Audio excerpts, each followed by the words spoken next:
Seja muito bem-vindo ao canal Leitura Diária da Escola Bíblica Dominical. Amados ouvintes do canal Leitura Diária da Escola Bíblica Dominical, saudações em Cristo. Aqui quem vos fala é o presbítero Anderson Ribeiro para mais um comentário. Neste próximo domingo, dia 1º de junho, estudaremos a lição 9. O título da lição desta semana é O Caminho, a Verdade e a Vida. A leitura bíblica desta quinta-feira está ancorada no Evangelho de João, capítulo 16, versículos 7 e 8, que diz: Todavia, digo-vos a verdade, que vos convém que eu vá, porque se eu não for, o Consolador não virá a vós. Mas, quando eu for, vô-lo enviarei. E quando ele vier, convencerá o mundo do pecado e da justiça e do juízo. Nesta passagem, Jesus anuncia algo surpreendente aos discípulos. Sua partida era necessária para que o Consolador, o Espírito Santo, viesse. Ele seria aquele que continuaria sua obra, e principalmente consolando e guiando os seus seguidores.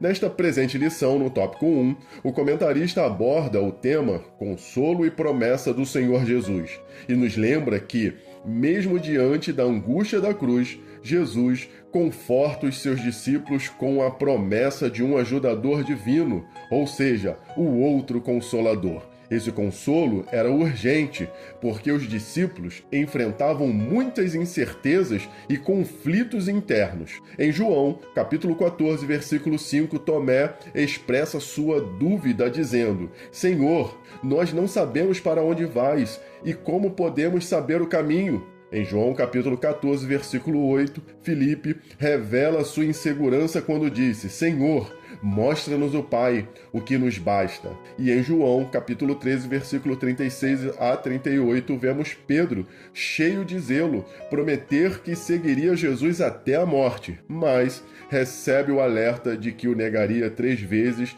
antes que o galo cantasse. Essas passagens bíblicas nos mostram que mesmo os mais próximos de Jesus enfrentavam momentos de fraqueza. E é justamente por isso que a promessa do Espírito Santo se mostra tão poderosa e necessária. O Consolador viria fortalecer, como está escrito, para que, segundo as riquezas da sua glória, vos conceda que sejais corroborados com poder pelo seu Espírito no homem interior. Efésios capítulo 3, versículo 16. Para corrigir, e quando ele vier, convencerá o mundo do pecado e da justiça e do juízo. João capítulo 16, versículo 8.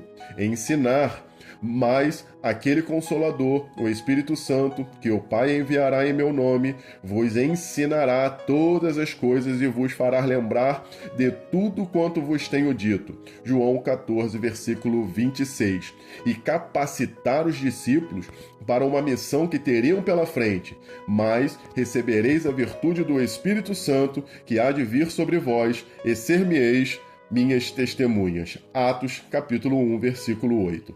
Acrescente-se ainda que, além de fortalecer, corrigir, ensinar e capacitar, ele convencerá o mundo do pecado, da justiça e do juízo.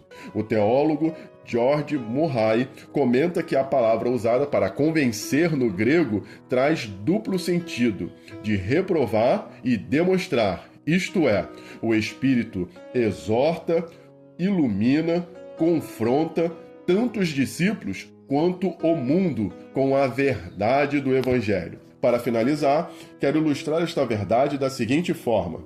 Imagine um farol durante uma noite de tempestade.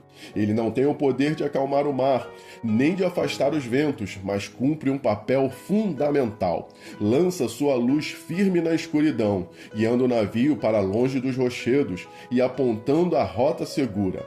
Da mesma forma, o Espírito Santo não nos isenta das lutas, mas é ele quem nos guia com luz segura em meio às incertezas da vida, oferecendo direção e convicção e também segurança.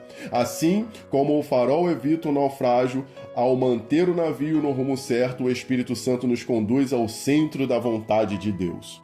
Ainda que passemos em caminhos tortuosos, pois assim diz a palavra de Deus, ainda que eu ande pelo vale da sombra da morte, não temerei mal algum, porque tu estás comigo. Salmo 23, versículo 4. Meus amados irmãos e ouvintes, essa promessa não foi apenas para os discípulos do passado. O mesmo Consolador continua hoje conosco. Que Deus vos abençoe.